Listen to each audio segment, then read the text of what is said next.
हमारे साथ मन इंफ्रा शामिल हो चुकी है, जिसका कि मार्केट कैप है 5,600 करोड़ का। और ये कंपनी इंटीग्रेटेड ईपीसी कंपनी है, जो कि पोर्ट्स, रेजिडेंशियल, कमर्शियल और इंडस्ट्रियल और रोड कंस्ट्रक्शन का काम भी करती है। आज कंपनी के टॉप मैनेजमेंट हमारे साथ मौजूद हैं। डिमांड ट्रेंड और नए प्रोजेक्ट्स के बारे में हम उनसे जानेंगे, साथ ही आगे के लिए आउटलुक कैसी नजर आ रही है इस पर भी चर्चा करेंगे। हमारे साथ इस वक्त कंपनी के एमडी मनन शाह जी जुड़ चुके हैं।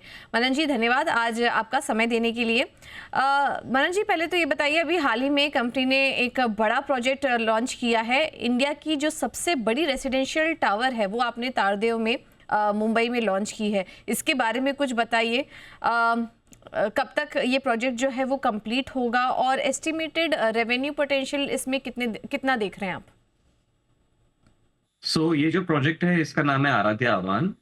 तारदेव में ये लोकेटेड है। ये इस प्रोजेक्ट की कंस्ट्रक्शन की शुरुआत तकरीबन लास्ट ईयर हुई थी एंड हमने ये ट्विन टावर्स है, बेसिकली दो बिल्डिंग है इसमें। एंड उसमें से एक टावर का हमने लॉन्च किया था लास्ट ईयर। एंड बहुत ही अच्छा सेल्स हुआ है पिछले एक साल में। And because of that velocity हमने कल ही इनफैक्ट जो दूसरा टावर है उसका भी लॉन्च किया। जो पहला टावर हमने लॉन्च किया था तकरीबन 32 माले तक जो हैबिटेबल फ्लोर्स है वहां का सेल हमने ओपन किया था एंड उसमें से ऑलमोस्ट 70% माल सोल्ड आउट हो चुका है। एंड उसके कारण जो दूसरा टावर है उसकी ओपनिंग की गई है। ओवरऑल रेवेन्यू अगर देखेंगे ये प्रोजेक्ट का तो तकरीबन 3,000 करोड़ का टोटल पोटेंशियल है ये प्रोजेक्ट से। एंड रेरा की जो कमिटमेंट है वो 2030 की है। बट हमारा जो कंस्ट्रक्शन एक्सपर्टीज है एंड बिकॉज हम कॉन्ट्रैक्टर भी है इन हाउस, हम ये प्रोजेक्ट 2028 से कंप्लीट करने की कोशिश कर रहे हैं। ओके, 2028 तक ये जो प्रोजेक्ट है वो कंप्लीट होने की बात की जा रही है। टिकट साइज क्या होगा इसका एवरेज, अगर आप बता पाएं तो, और किस सेगमेंट पर आप ज़्यादा फोकस करेंगे अब इसके बाद?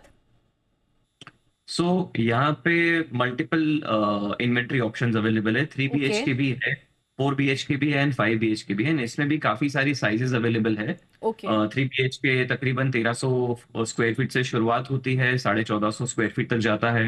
हम्म। 4 बीएचके 2000 स्क्वायर फीट से शुरुआत होती है एंड 3000 स्क्वायर फीट तक जाता है। एंड 5 बीएचके 3300 स्क्वायर फीट से 5000 स्क्वायर फीट तक जाता है। हम्म। तो मल्टीपल इन्वेंट्री ऑप्शंस अवेलेबल है। हमने अराउंड 9 करोड़ से इसकी शुरुआत होती है ओके। अप्रोक्सीमेटली, ये जो डिमांड है। एंड इस प्रोजेक्ट की खासियत ये है कि जिस तरीके से इसका कंस्ट्रक्शन किया गया है, सारे अपार्टमेंट्स को वेंटिलेशन जो आज सबसे इम्पोर्टेंट चीज है एंड ओशन व्यूज वो दो साइड से मिलता है। तो ये सारी चीजें कॉन्स्टेंटली हमें हेल्प कर रही है सेल्स के लिए बेसिकली। इंटरेस्टिंग। तो लग्जरी, अल्ट्रा लग्जरी यहाँ पर सेगमेंट को कैप्चर करने की योजना है कंपनी की। हमने सर पिछले अगर लास्ट ईयर के नंबर्स देखे प्री सेल्स तो काफ़ी इंटरेस्टिंग थे, काफ़ी अच्छी ग्रोथ वहाँ पर देखने को मिली है। इस बार जो भी प्रोजेक्ट्स हैं उसके बारे में बताइए, किस तरह का प्रदर्शन वहाँ पर देख रहे हैं और कितना प्री सेल्स फिगर आप एस्टिमेट कर रहे हैं कंपनी के लिए? लास्ट ईयर तकरीबन 600 करोड़ की प्री सेल्स थी। इस हम्म। साल 3 क्वार्टर्स में हमने 1500 करोड़ की प्री सेल्स अचीव की है। बिल्कुल। तो अगर आप देखेंगे तो दुगने से भी ज्यादा हुआ है। एंड आखिरी क्वार्टर के रिजल्ट्स पब्लिश होना भी बाकी है, बट उसमें भी सेल्स मोमेंटम बहुत ही स्ट्रांग है। नंबर इस बार बहुत ही फ्रूटफुल रहेगा। आने वाले साल में जो 2025-26 का जो साल होगा उसमें हमारे काफी सारे प्रोजेक्ट्स लॉन्च होना भी बाकी है। जैसे हम बीकेसी में आने वाले हैं एक लग्जरी प्रोजेक्ट लेके, हम पाली हिल में आ रहे हैं अल्ट्रा लग्जरी प्रोजेक्ट लेके। मरीन लाइंस पे भी एक सुपर टॉल स्काई स्क्रेपर आने वाला है जो लॉन्च नेक्स्ट ईयर में होगा। काफी सारे प्रोजेक्ट पाइपलाइंस लॉन्च में है एंड हम बहुत ही कॉन्फिडेंट है कि जो ये साल हमने प्री सेल्स किया, मोस्ट प्रोबेबली वो प्री सेल्स का नंबर भी हम क्रॉस करेंगे अगले साल। ओके, तो अगले साल के लिए भी प्री सेल्स प्रोजेक्शंस काफ़ी स्ट्रॉन्ग नज़र आ रही हैं कंपनी के लिए। आपने मनोज जी हाल ही में ट्राइडेंट एग्रो टर्मिनल्स में भी आपने 26% की हिस्सेदारी खरीदी है, उसके बारे में भी कुछ बताइए। क्या रैशनल थे इस इन्वेस्टमेंट के पीछे और लॉन्ग टर्म गोल्स क्या हैं इस प्रोजेक्ट को लेकर? तो अगर आप मन इंफ्रा की हिस्ट्री देखेंगे तो 1996 से मन इंफ्रा पोर्ट सेक्टर में रही है एंड मन इंफ्रा इकलौती कंपनी है शायद जो जिसने 8 पोर्ट्स बनाए ऑल ओवर इंडिया में। तो हम बिकॉज़ रिवर्स इंटीग्रेशन में बिलीव करते हैं, जैसे हम हमारा कंस्ट्रक्शन खुद करते हैं रेज़िडेंशियल सेक्टर में, रियल एस्टेट साइड में, वैसे ही हम इंफ्रास्ट्रक्चर साइड में थोड़ा डीप डाइव इन करना चाहते थे। तो ये opportunity one of its kind I हुई है, जो फर्स्ट टाइम इंडिया में इस तरीके का एग्रो टर्मिनल पोर्ट के ऊपर जिसका निर्माण हुआ जाएगा। उस तरीके से हमने इसलिए एक फैसला लिया कि इसमें रिवर्स इंटीग्रेशन करते हैं and this is a long term asset creation basically, जिसके कारण रिकरिंग इनकम आती जाएगी।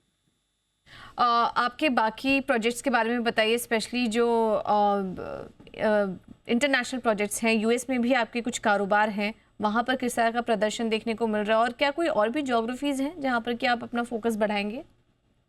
सो यूएसए में हमने अभी फोकस रखा हुआ है, वहाँ पे हमारी कंपनी है एमआईसीएल ग्लोबल करके। ये जो कंपनी है, ये सारे रेसिडेंशियल सेक्टर में प्रोजेक्ट्स फिलहाल कर रही है। तो हमने मायामी, जो फ्लोरिडा में एक सिटी है, वहाँ पे हमने हमारा हेडक्वार्टर्स एस्टैब्लिश किया है। वहाँ पे हमारे 4 प्रोजेक्ट्स चल रहे हैं, जिसमें से 2 का कंस्ट्रक्शन चल रहा है। एक प्रोजेक्ट ऑलरेडी कंप्लीट हो चुका है, जो एक टाउन हाउस प्रोजेक्ट है। तो वहाँ पे 2 बंगलोज़ हमने बनाए हैं, जो ऑलरेडी रेडी हो चुका है। उसमें से एक बंगलो ऑलरेडी सोल्ड है, सेकंड वन सेल के लिए हम डालेंगे ये ईयर के एंड में। जो दूसरा प्रोजेक्ट है, वहाँ पे हम करने वाले हैं ब्रांडेड रेसिडेंसेस। तो मैरिट जैसा एक इंटरनेशनल ग्रुप है होटल का, उन्होंने इंटरेस्ट दिखाया है पार्टनरशिप के लिए फॉर ब्रांडेड रेसिडेंसेस। तो वहाँ पे हम सुपर लग्जरी प्रोजेक्ट लेकर आएंगे with 3 bedroom, 4 bedroom etcetera sizes के। तो that is the second project. उसका कंस्ट्रक्शन शुरू होना चाहिए तकरीबन अक्टूबर महीने में। फाइनल लेग के फाइन ट्यूनिंग में है, प्लानिंग वगैरह सब कुछ हो चुका है, बस एक फाइनल साइन ऑफ बाकी है एंड परमिशंस अप्लाई हो चुकी है। एंड और 2 प्रोजेक्ट्स हमने अभी हाल ही में आइडेंटिफाई किए हैं, जहाँ पे हम और 2 नए प्रोजेक्ट्स ऐड करेंगे, जिसमें से एक अफोर्डेबल हाउसिंग सेक्टर भी हम वहाँ पे एक्सप्लोर कर रहे हैं, जो एक प्रोजेक्ट उसमें होगा। ठीक है, तो ये कुछ इंटरनेशनल प्रोजेक्ट्स हैं जहाँ पर कि कंपनी फोकस करेगी आने वाले समय में।